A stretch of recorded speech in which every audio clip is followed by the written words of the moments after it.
premier changement, quand je regarde à la fois ces 25 années d'existence de l'OVE et mes 24 années à moi d'exercice professionnel, c'est qu'il y a 25 ans, les étudiants étaient une catégorie minoritaire de la jeunesse. Aujourd'hui, c'est une catégorie majoritaire de la jeunesse. Bon.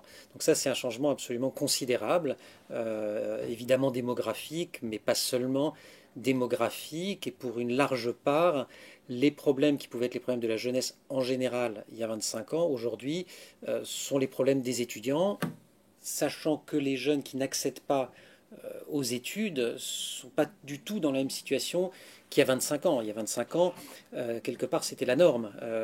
Aujourd'hui, c'est plus la norme, c'est l'exception.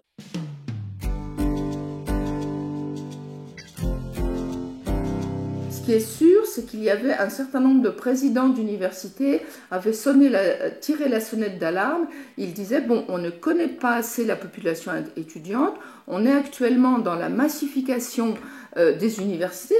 L'objectif de massification, c'était un objectif de démocratisation, mais l'Observatoire avait alors pour but d'accompagner ce mouvement, parce qu'on se rendait compte que des publics étudiants ne suivaient pas.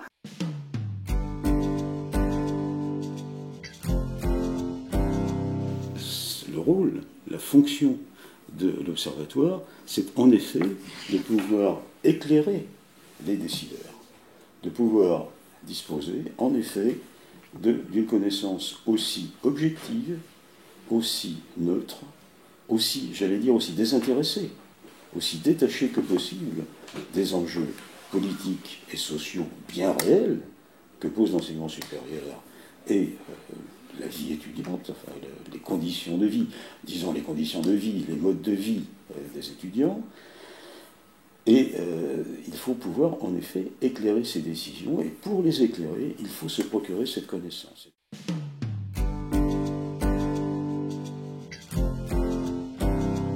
Moi je trouve que c'est important qu'il y ait un endroit comme l'OVE qui garde la mémoire avec des gens qui essayent de se transmettre des choses, avec des documents, avec des chiffres, avec des procédures, etc.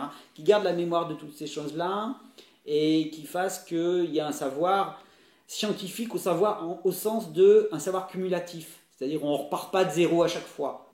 Je crois que l'OVE, de par l'épaisseur du temps maintenant, du nombre d'enquêtes, d'initiatives différentes, il y a l'enquête sur les conditions de vie, il y a le concours, il y a des travaux documentaires, il y a un certain nombre de choses qui font que l'air du temps a moins de prise maintenant sur l'OVE et qu'il commence à avoir sa propre logique scientifique et intellectuelle. Et ça, c'est très important.